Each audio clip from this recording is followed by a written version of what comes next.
That's a really good question. So if you got to take the two of them at bare bones and then find out where they cross an intersection around cannabis, and then you'll see how I was able to make the meat for roll-up life.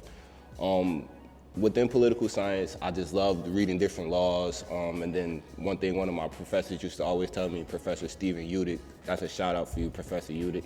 But anyway, Professor Udick used to always tell me that politics and political science was the beginning of every industry, right? So it's like everything starts while an idea might could be unregulated and brand new thing, like we seeing that with Ethereum and all these different coins, right? So something might start unregulated, but it gets to the point where the government is gonna have to tell you the rules and the regulations of how to do this, right? So within the beginning of the cannabis industry, while I was still a young student, you're seeing that, right? You're seeing California's laws come online. You see the shitty laws from 2010 when Chris Christie got the Big Six involved over here, and New Jersey started that super limited supply market and ultra limited competitive licensing process, right? That started here. So when you're looking into the different things like that, it would just make me stand up, like, wow, like people are really legalizing weed and no one really sees this happening. And then you cross that with that one random day, I'm just happened to be in the room on a Friday, and we were playing Smash. Like, so that's something that we sat it in the living room of our room, and we just played Smash. But anyway, so Paul, yes. We were definitely playing Smash. So we had Paul comes in and is like, yo, I signed us all up for a techathon. Face went just like that, like, what? And he's like, yeah, man, the whole room, like, we need the bond or whatever. Like, let's go. We got to go right now. So we're like, okay. Everybody just drops what they're doing. We go across the hall to the building across the street rather, not the hall, to the building that the techathon was happening in. And I'm hearing the rules.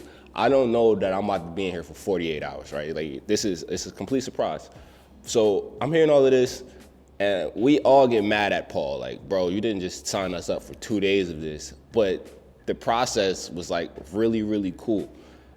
So we ended up making some little video game, like I said, Paul, he made games where you were essentially just bouncing the ball to different holes. So it would start here, and you got to slide the bar at the bottom to bounce it to the other side. And we put different little holes for you to get different points, right? So if you got it up here, it's worth this much. Got it here, worth that much. Got it there, worth that much. So we figured that out. And in that breakdown, I thought that was just really cool that we were the ones making a game. Like, I've always experienced tech and things as a consumer, but never as like a producer. And it was just like really cool. And I didn't even understand what the lines of code that we were writing. Paul was like just telling us what to write and stuff like that. And he'd tell us where we could put a freestyle in. So sample, whatever, instead of open parentheses, blue, close parentheses, it'll be whatever color I want, right? So, you know what I'm saying? Like, just little things like that. And so I'm selling weed on campus, and I guess that's where the idea initially hit. Like, what if, like, I could make something like that, but for weed? You know, you don't really think too much of it, because it's like, I'm thinking that's just like mad futuristic, like, but, you know.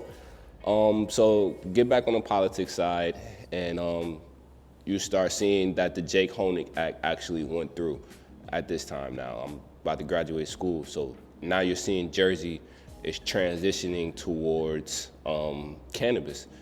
And when I get home, he calls me like, bro, you back in town? This is your cousin? Yeah. This is Juice? Yeah. Juice was in the car with you? Yeah. Juice, how you doing, brother? You've been here since the beginning.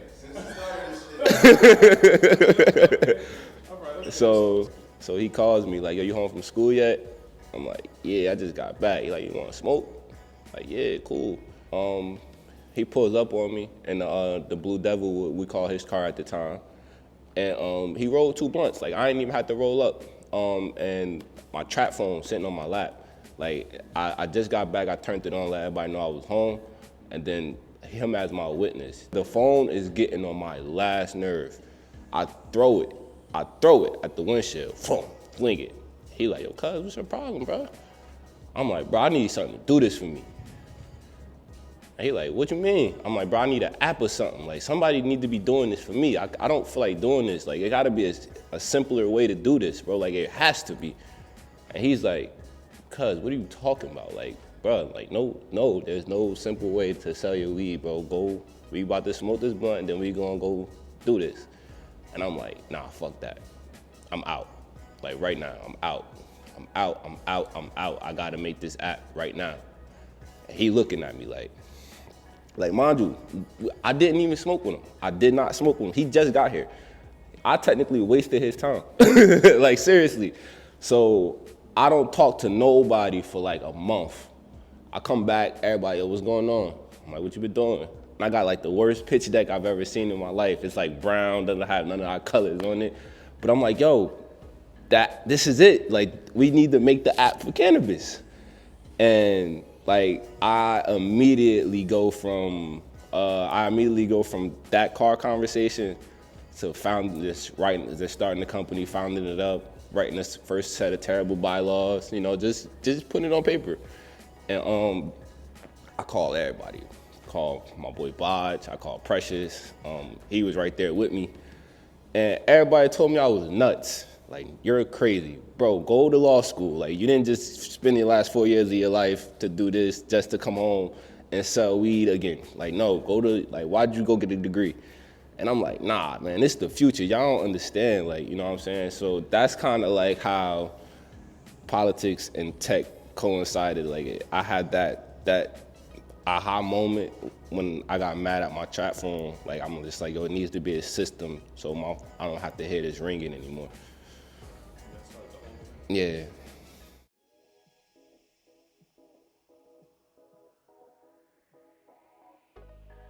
Yeah, so I started it already, right? Like, so when I first brought it to her, I wanted her to come on as my marketing officer, and like, she didn't see the vision at all. Like, she told me I was tripping. Like, so I spent like a year by myself just really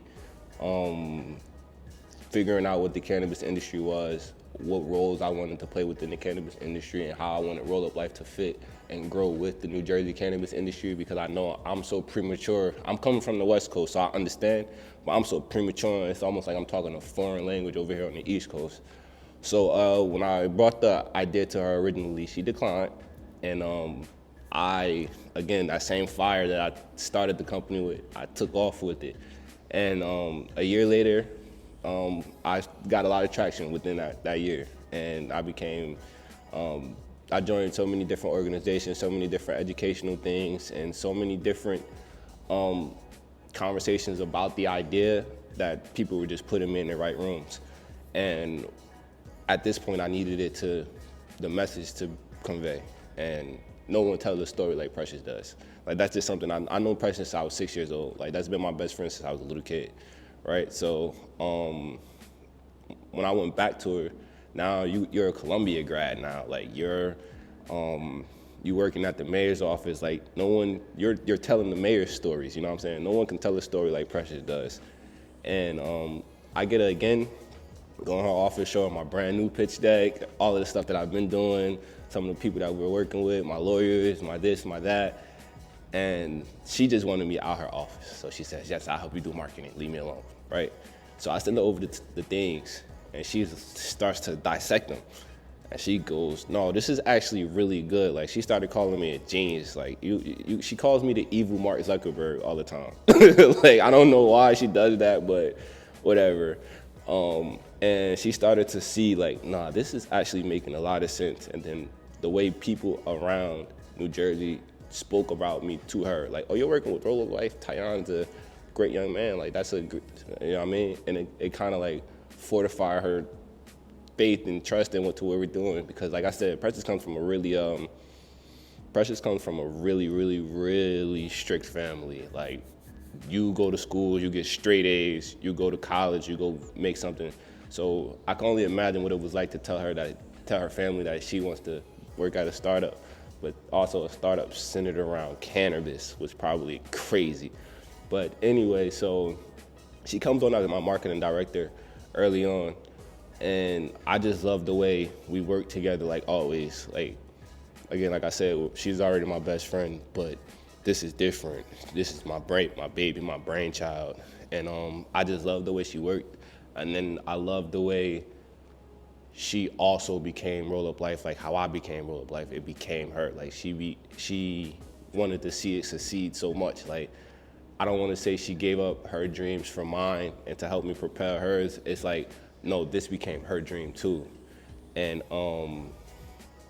yeah, so with all the working, I'm just like, no, like you're my number two. And I didn't have much when you came here, you know what I'm saying? So like, we're a founding team, you know what I'm saying? And from there, we went from, I'm the CEO and she's the chief operating officer. And since then, we've just been going.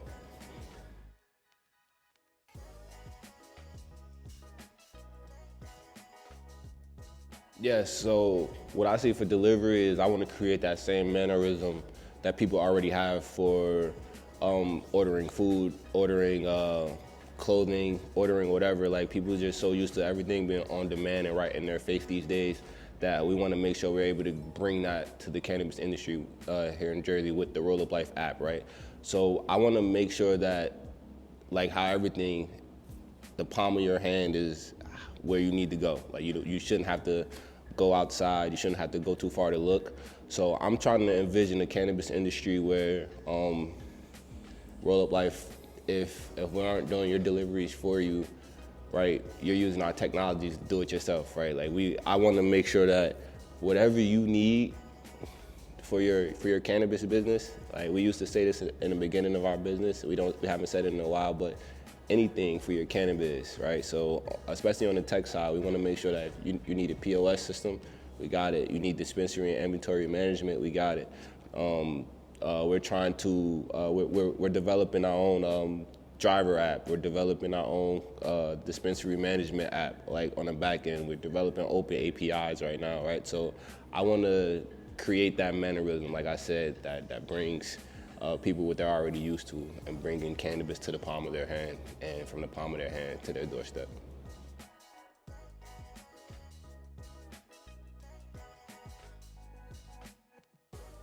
So that's a really good question. I definitely feel like we can definitely be a bridge that helps people go from mom and pop to MSO, because this is exactly what we're trying to do as well, right? We all want to build our brands big enough that they represent who we actually are, and then take that on the road. So I know for the people that like are starting off, like I said, we plan on not only providing certain technical assistance, but we expect our platform and working with certain mom and pops and who we've been able to establish ourselves as, to help people start to gain traction, right? To utilize us for your marketing, to get your brand out there. There's the way that we can compete with MSOs is on a production level, right? So whoever produces the product runs the industry, right? Like it's kind of like that with any other industry as well. So definitely gonna start having to see smaller cultivation operations get started, and that may be a little bit challenging because of just the unique costs that go into building a grow, even if you want to do something on the micro level. But hopefully for us, and what we're trying to do as a collective, is start to generate revenue and then help other people get on. So like just things like that as well, providing different grant services down the line. But building unique partnerships is definitely where I see mom and pops like us, even though we're starting to branch out to a bigger name, we're still a mom and pop. I feel like we're still local right now, you know what I'm saying? But help people like us start off and then expand out.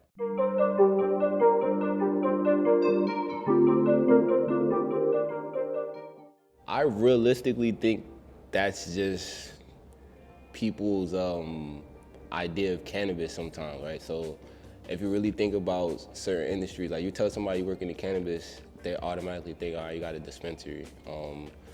even when like we sometimes it's clear as day with like we're a delivery service, right?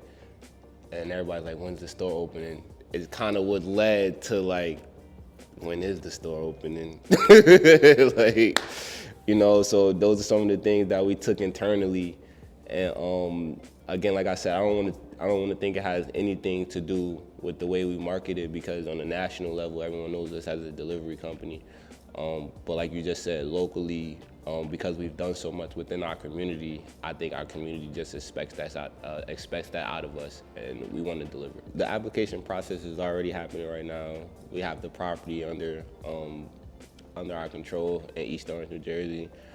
We're right in between. We chose a center location on a really prominent location on a prominent street. And then where people wouldn't understand is like it's right by me and Precious's crib, you know what I'm saying? So like where we grew up, so it's like, yeah, like walking distance. So it's we feel as though getting into the brick and mortar space would be like, not getting into the brick and mortar space, would be like leaving a lot of money on the table.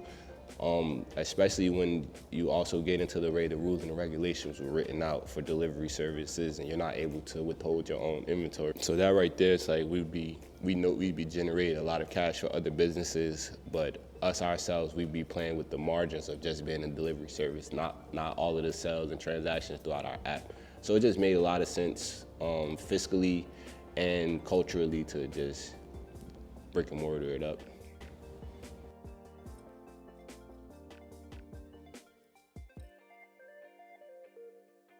It's just, a lot of it just had to happen faster than I would have liked to see, because the branding of Roll Up Life got out there so fucking fast, excuse my language.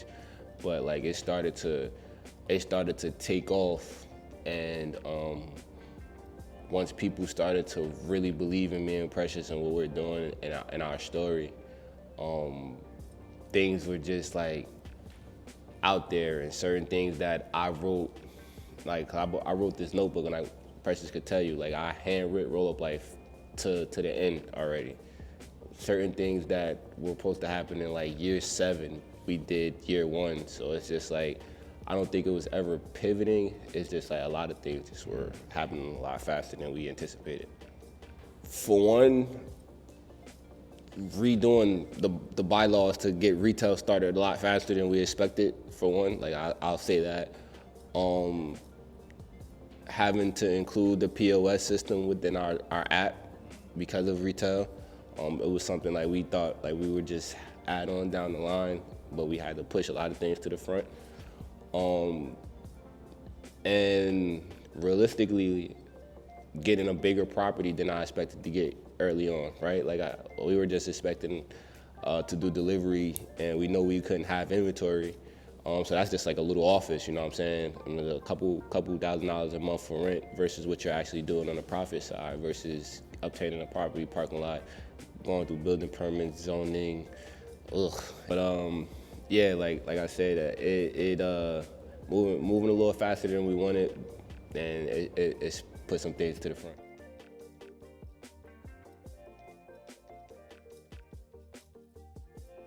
Yeah, you ask me, I'm gonna always tell you I feel like this is taking forever. I feel like nothing's happening fast enough. But then you take a step back, and I'm listening to my lawyers talk about some of the things that we've done and accomplished over just the last 2 years, and it's like, wow, maybe this thing is panning out.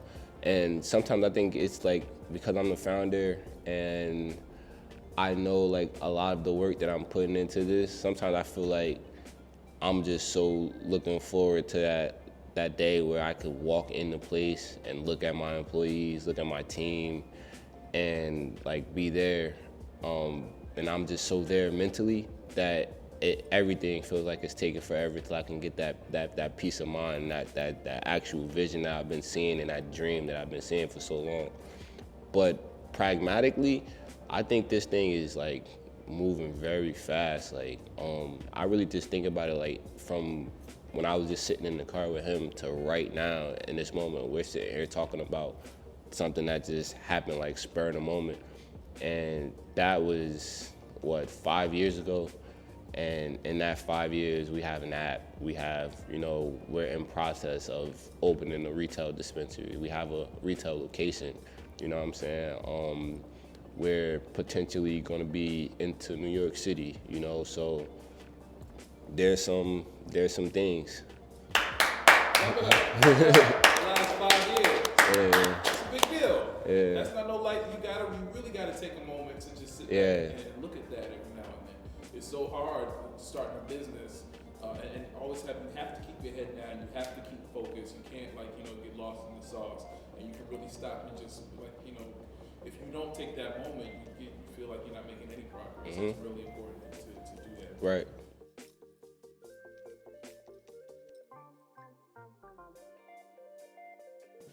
All right, so we have a bunch of states that are actually already legalizing it, right? The only reason why you don't see that on the West Coast, right? Because you got California, Oregon, and Washington that are all legal states with those laws that allow you to do business with one another. But the reason you don't see it already is because it's still federally illegal. So, and with commerce within the state, we already see those now, within the wholesale agreements, and then how products are getting shipped and delivered back and forth to each other right now. So it's just all about just trying to figure out the best way to optimize the way logistics is going. So that's one of the key focuses that I started Roll Up Life with, is just trying to make sure that the seed to sale process was complete in the most efficient manner. Where I see things going is now, probably within the next 5 or 10, interstate commerce will open up.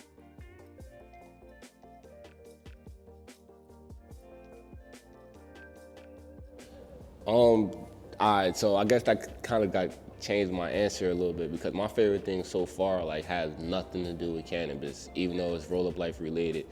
But I love my expungement program. I fell in love with that thing, and I fell in love with the community work, because I'm from there, you know what I'm saying? I'm from the city of East Orange.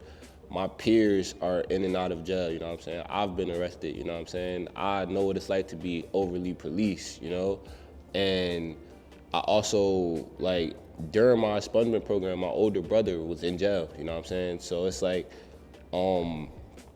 it really just, I probably get emotional, because it's gonna get really emotional. It really meant so much to me, because it's when I'm doing the clinic, I'm watching certain people come in, and this is XYZ's mom, this is XYZ's dad, this is XYZ's brother, and they're coming up to me like, hey, yo, my daughter said that you're doing this, it's kind of embarrassing, but would you be able to help me? And I got some, if I could show y'all some of the takeaways from my expungement clinic, that meant more to me than any of this personal gratification.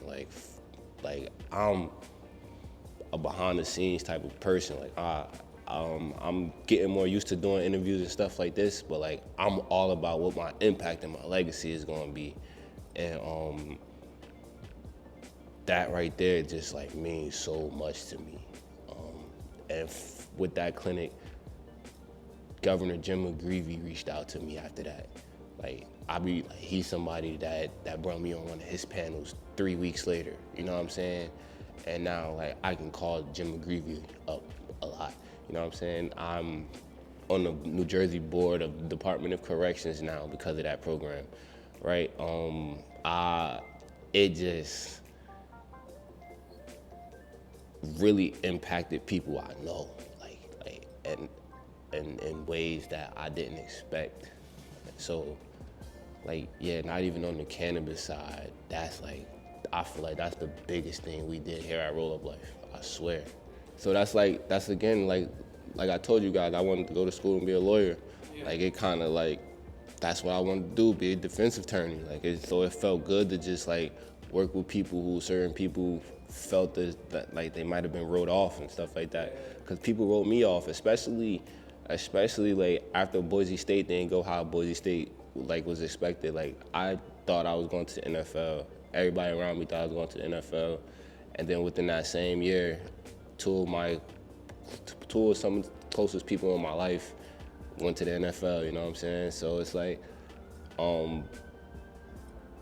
that right there To go from figuring that, like, yo, feeling lost in Boise to finding a love within cannabis and the legal side of things, I couldn't replace that feeling for the world, man, honestly.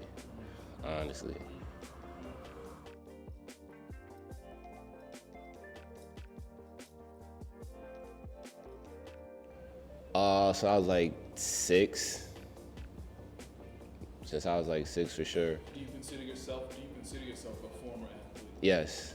Like I'm not an athlete anymore. I tell people, like, when they be asking us to, hey Juice, you wanna go play football, yo? Like, that's it. Like, not no more, man. And that's something where we used to do that all day, every day. Like you wanna go, you hit my phone at 5 in the morning saying we on the field, I'll be there. Like, and I just took that same hunger and put it behind business. I didn't suffer a major injury. One of my classes didn't transfer from junior college over to Boise State, and I was not allowed to play after that. Oh, man. Yeah, so it was like, I entered one of the most depressing stages of my life. I'll give you a little bit more for this interview right here. I entered one of the most depressing stages of my life, and I didn't know it, but like looking into cannabis laws, I'm not even gonna say roll up life itself, because like I said, I still was thinking on some type of law, maybe cannabis law or whatever. But looking into cannabis laws kind of like put me on the path that I am on right now, and like helped me find myself, because I was lost. I was lost, man.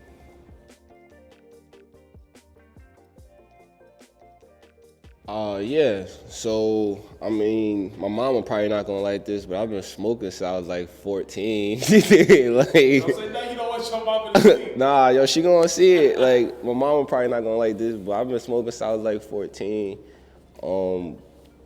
Just being a little knucklehead within the city. Like, I'm not gonna sit here and act like I was like one of the most likely to succeed. I wasn't far from it, because I was a straight A student, but I was a straight A student with an attitude problem.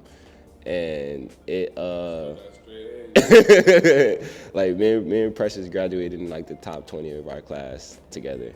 Like, we've always, me and Precious did a lot of stuff together. But anyway, so like I said, I've been smoking since I was like 14. I didn't really start smoking during seasons until I got a little older, maybe like my sophomore year of college. Like, I always took the sport so serious that, like, yo, during the season, I'm good. I don't want to, like, I used to always have drug tests in the back of my mind, and like, just, you know, like stuff they used to say to scare you. And I just never wanted that. And I always just felt like it was a competitive edge over anybody, because I know if my teammates are smoking, you know what I'm saying, during the season, your teammates are smoking during the season. We all from right here, you know what I'm saying? It's not like we play those super private schools, but hey, they're probably smoking during the season too, you know? So I just looked at I just looked at that as just like my little competitive advantage. And like, once I got to college, I just really ain't, like, I don't know. I think as much as I cared about the sport, college was so freaking fun. I transferred from Delaware State to Boise State. Delaware State. Oh, you went to Del State. Delaware State was so fun that I ain't even care no more. Like, I think that's why I transferred, because I didn't care about the sport no more. Like, we sucked anyway. Like, so it was just like, it was just like, yo, this school is mad fun. It's just, my mother not here nagging me. I'm getting good grades, so I'm not going to class. Like, it's like, I was always, I'm gonna do just enough to get a B, and everything else, I'm outside. But so in that, like, I think, I don't really say, outside of like that 1 year at DSU, I don't never really say that my cannabis use crossed with my sporting use. As an adult, for the like 2 years that I was trying as an adult, I wasn't going nowhere. So it's not like I was actively planning games to figure out how the cannabis use was affecting me on the field. Yeah, like, it's not like I was planning games to know that So I don't think that my use as with cannabis and as an athlete coincide together.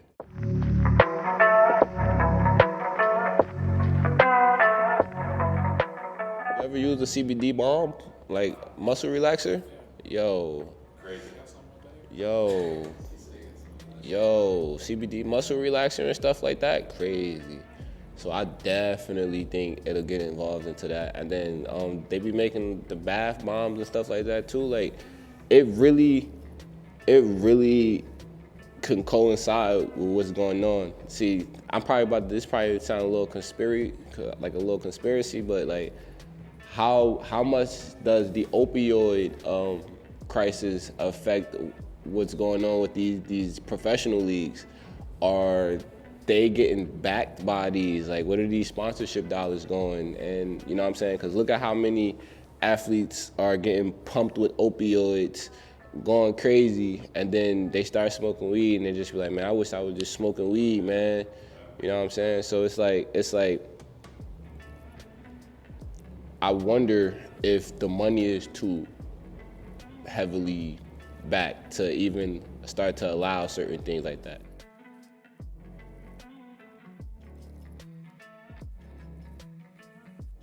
I think Big Pharma should have recognized it yesterday. Yeah.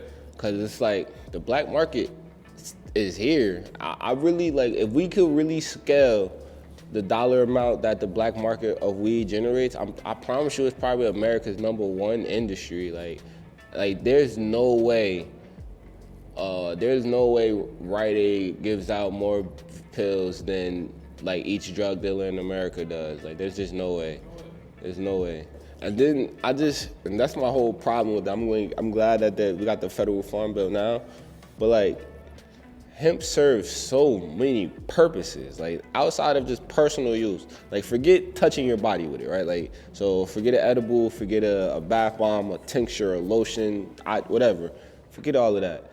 The use on the ancillary side, construction, you feel me, making clothing, you know what I'm saying? Like, so many different things can go and come from the hemp plant. I think like that federal legalization need to happen yesterday, especially with the way the climate is and the way that like a lot of the things that we're using is just so harmful for the planet. Like, at least we could start burning off things that burn off things that could be useful to the planet, you know what I'm saying? So, you know, and then a lot of hemp, they're starting to build these things thick enough to have non-flammable points, you know, so just saying.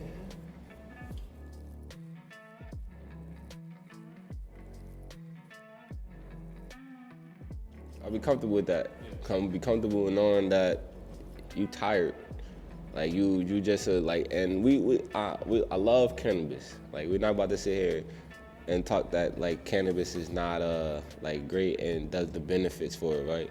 But for somebody who heavily burns like smoke, like combustibles, just combustion itself is just gonna always give you a little lag. Like, whether you smoke cigarettes or you smoke blunts, if we run up and down this field 3-4 times, you're gonna be feeling that, you know what I'm saying? Versus me, if I'm not touching my lungs and this is what I do all day to make sure I'm good, you know, I just really feel like I'm gonna be like a little bit more, you know, than you will. Cause like I said, I've trained heavily. Like, I smoke every day right now, and I'm actively in the gym every day. I train actively every day. Sometimes I go under the influence, sometimes I don't.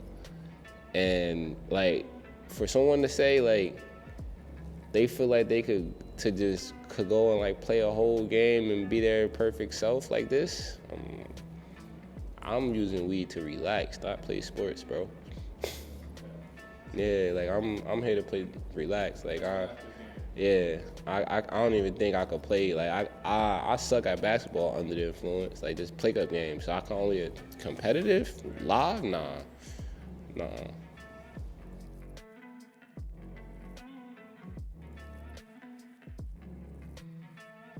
All right, so my experience at InfraMM, I was the vice president for 3 years. Josie Edwards, she's running for councilwoman in Trenton right now. She was the president. And FRMM, I really say like that was like step one of my journey. So when I got back to New Jersey, the first event that I went to at cannabis, or cannabis event that I went to was down in Newark at Rutgers, Newark. And it was like the licensing boot camp that FRMM was having. And it was like signing up, giving you a little bit of information of what the camp would be like. And it was a lot of freaking money. And but I emailed Roz like that day that she came to let people know that they were having the boot camp. I emailed Roz like, yeah, I can't afford it, but I really want to come so bad. And she's like, pull up. And so I go to the boot camp, and it's like, wow, telling this story is amazing. It's like this, I felt like cannabis was really chosen for me. Like now that I'm really sitting here talking about my path, like, cause everything sounds fake now that I'm saying it out loud. Like the stuff with him sound fake. What I'm about to tell you right now, that stems, like that's a couple weeks after this, cause I'm still in the beginning. This is a couple weeks after the beginning of the story. So Roz is like, just pull up. So it's at Seton Hall Law School down in Newark. And I'm the first one there every day. And I'm sitting in the front, like if I'm a little bit late, there's a couple people that get before me, like I'm towards the middle, but I'm somewhere in the front. Like that's how I was in school. That's how I'm gonna do anywhere else. You know what I mean? I want to be in the front. I want to hear. I want to be able to take my notes. And it was phenomenal. They had so many people coming in to talk to us. That's why I got to meet Leo Bridgewater for the first time. That's why I got to meet Fuquan Muzan for the first time, right? That's why I got to meet Ed DeVoe for the first time. That's why I got to meet Jessica Gonzalez for the first time, right? And these are all these people before they were like these mega stars that they are today. That's why I got to meet Hope Wiseman for the first time. And Hope, I said her last because she's the pivotal part of this conversation. So the FRMM boot camp is happening, right? And I'm learning so much. And this is prior to my promotion. This is probably what led to me becoming the vice president, right? This is what helped my relationship start to foster with FRMM and Roz McCarthy. And we're at this boot camp, and it's the last day, and I'm walking to the train station. And I hear a faint voice in the back, like, hey, do you know where the train station is? Turn around, it's Hope Wiseman, right? No way. Like, you're the guest speaker, but let me play it cool. Yes, I'm actually walking there right now. She's like, yeah, can I walk with you? Da, da, da, da. So, quick, meaningless conversation, just small talk. I walk her to her train. She was catching the Amtrak to DC. I'm just catching the bus back to East Orange, but everything's at Penn Station. So I walk her there, I think nothing of it. I don't even stay to watch her buy her bus ticket, right? I'm walking off. I hear them same haze again, right? Hey, wait. Turn around, I'm like, what's up? And she's like, y'all just missed the train. The next one don't come for 3 hours. You wanna go get a drink? I'm like, yes, like it's a bar upstairs. Like, yeah, I wanna go get a drink with you. And in those 3 hours, Hope allowed me to ask her any question that I could think about starting a cannabis company. Like, it's just me and Hope Wiseman, one-on-one for 3 hours, bro. And it, like I said, it felt fake because it felt like it's like, nah, this is like divine intervention. Like, how, of all of the people that was in this event, I'm the one that gets to get stuck with the keynote speaker. Like, he'll do it, right? He'll do it. So at the time, Hope is the Maryland chapter president. New Jersey doesn't have one yet, like, cause the industry is still starting. And Roz was still trying to figure it out. So the conversation goes really well, and whatever she said to Roz after that, I can't tell you. Roz wound up hitting me up and inviting me to another FRMM event. And at this one, I wound up meeting Jossie, and Leo was like, yo, come here, whatever. And he's like, nah, like, people been saying really good things about you, like your hunger, your drive. Would you like to be on our vice president at FRMM? Jossie will be the president, and we'll start the New Jersey chapter with you two. And I'm like, yeah, like, so I've been working with FRMM, it just started to help me meet so many different people in other organizations, right? Like, so just connecting a lot of us around the country nationally. I got to meet Michael Diaz through FRMM. He's out from Denver, Colorado. I got to meet Devin Alexander. All this name dropping. I got to meet a bunch of people through FRMM. All this name dropping. All of this name dropping, but I got to meet a bunch of different people through FRMM, and a couple of the people that I did that actual boot camp with are like now they're like chapter presidents, so it's like really cool to watch. It's like really cool to watch. But my experience with FRMM was definitely lovely. It told me how to read laws like in a more detailed level. It told me how what to expect out of the cannabis industry on a really detailed level. It taught me how to lobby for what I wanted, right? Because that's what we were essentially doing for certain laws. Like we were lobbying to push for certain things. Our FRMM endorsement on certain things, like push. I'm not gonna say push to everything for it, but it gave a lot of things some solid backing, and it just showed me how to dance in Trenton. You know what I'm saying? It showed me what to expect out of people who don't know anything about certain things, right? Because I like to say, I started off there, so it taught me like the patience of teaching, right, and speaking, and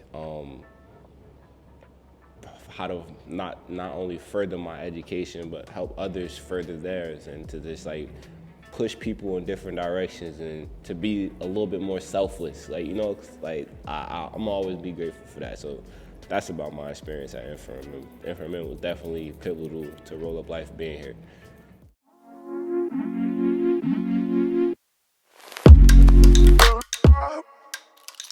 I don't know how to answer that. And the reason that's the question that I've been really trying to, that's the one that actually had me stumped when I was talking with my family about it. And the reason I said that is because, again, like I was telling you, like I know sometimes I gotta take the step back and look at how far I've came. But then like, it's like, I feel like we don't have that like yet, you know? Everything right now is still, I don't wanna call it on the hype train, but everything right now is still on the marketing side. Like we still gotta go out there and deliver. And I feel as though once the product gets out there, once the store gets open and things go how they should go, then that reach that it might look like we have right now will actually become in grasp. And I feel as though, like, I always say this, like, you don't want to put too much dip on your chip. Too much tip on your chip is gonna break. You're gonna break it. You're gonna break the chip.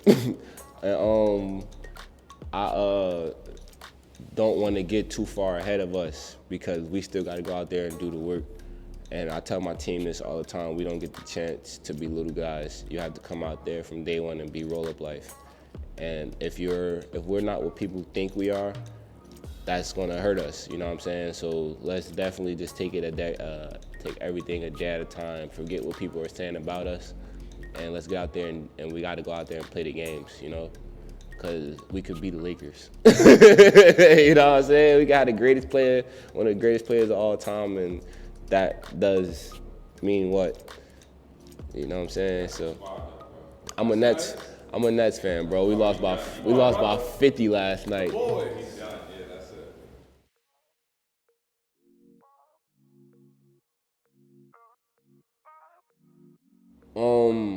All right, so my barriers of entry as an individual and us as Roll Up Life might be a little bit more different than certain other people, because I feel like we don't run into the experience thing no more. We don't run into the are people going to actually buy this idea?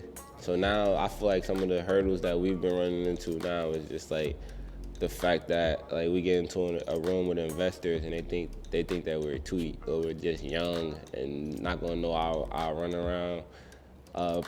People think like they could probably take more than what's, you know what I mean, being offered and stuff like that. Like, you wouldn't understand how many times I've walked away from deals. Like, I walked away from a lot of deals because, like, it's not the right deal for me. And, yeah. And, like, so I run into the hurdles of, just like what I want to call like unfair business practices, or people not negotiating under good faith and things like that. Like I do say, very fortunately, I'm allowed to get in a lot of rooms because of this Roll Up Life moniker, and being the person who, one of the people who are at the forefront of this company. But we still run into some of the same similar hurdles as well. Like, we still run into the government problems. Like I was telling you earlier, we're still in the municipal process right now, and my application could be sitting on the mayor's desk right now for all I know, and it's been there for 40 days or whatever. Like, that's a stretch. I'm just saying, you know. So it's we still gotta wait on the state process.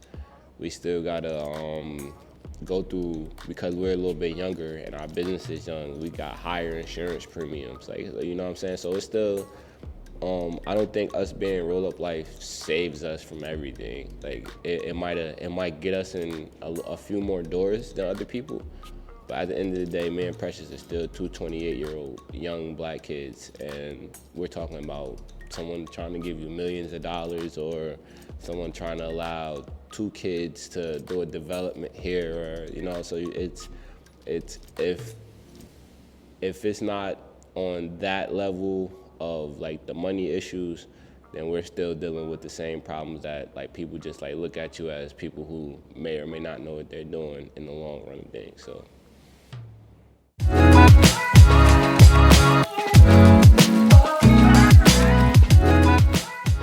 Flowers.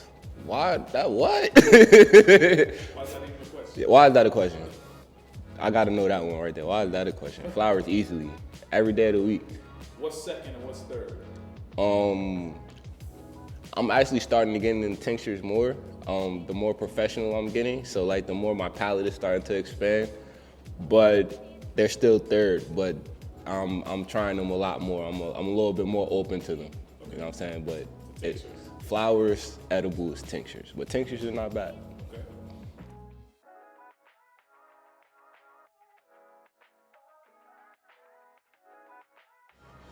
Ooh, I think I'm an indica guy. That was a hard choice for you, Tiyahnn. Yeah, because I'm not that type of person that is like, oh, is it a sativa, is it an indica? You know, I'm really versed in cannabis, but I'm smoking it to just individually grade the strain, not for a diversified palette on this side or that side. So, but I guess like I said, indica, lower, calmer, mellower. That's really interesting because Precious said sativa. Yeah. Precious says we just ran a clip on her talking about how she likes to be up. She was like, you really be happy about your work after you finish with that sativa. So it's interesting to see the dynamics. We are a good balance. We are definitely a good balance.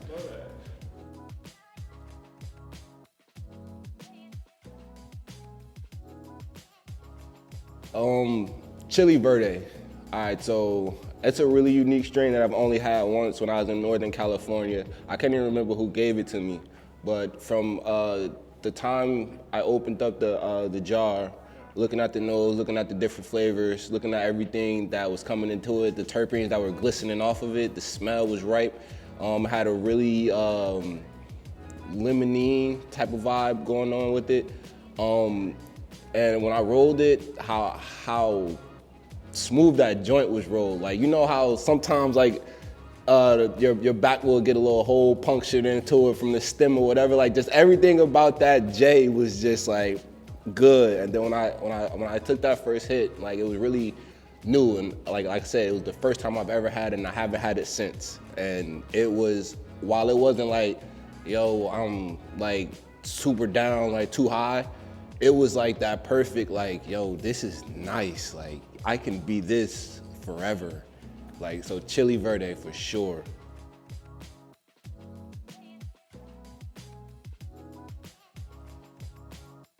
Who should I pass the root to next? Justin Crogsdale from Triotics. That's my man. There you go. Yeah.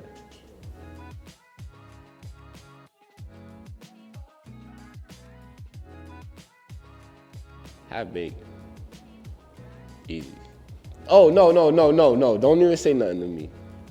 I'm lying. My number one needs to be how high. Like, I'm sorry. My number one is how high. Yeah, pineapple express. That's why pineapple express got an I guess out of me. Cause I'm like, I know I'm missing something. How high is how high number one for sure. The half baked number two, cause Dave Chappelle is my man. He go crazy at half baked. And then super bad. Those are my three. Where would Friday fall on that list? It's does Friday count as a weed movie? Cause if we gonna count Friday as a weed movie, hold up. The reason I'm saying does Friday count as a weed movie because it's like smoky, and then it's like it ain't weed no more. It's, You got a point. There's specific, like how high is a weed movie? Yo, there's about 4 Pineapple. scenes where they just doing nothing but sitting on the front smoking weed. I said okay, all right. So then there's Friday, right? And then. Cause it's Friday one of the best movies ever, and if we're gonna just categorize it as a stoner movie, then I guess it has to be number one. Like, yeah, like that's it's Friday in the hood. Like, that'll have to be number one if it counts as a weed movie. But nah, how high? I'm sorry, man. Yo, I seen you had to see it. He better. Get him out. He set up for that. He's like, yo, when you gonna say how high? You and Precious have watched this together. What? How high? No, I've never watched How High with Precious. That was her movie too. Yo, I've never watched How High with That Precious. was her favorite stoner movie too. I've never watched How High with Precious. I've never watched How High with Precious. I'm trying to think about it. Now I think about it. Me and Precious don't even do friend stuff no more. we need to hang out. Now I think about it, me and Precious gotta hang out. Like,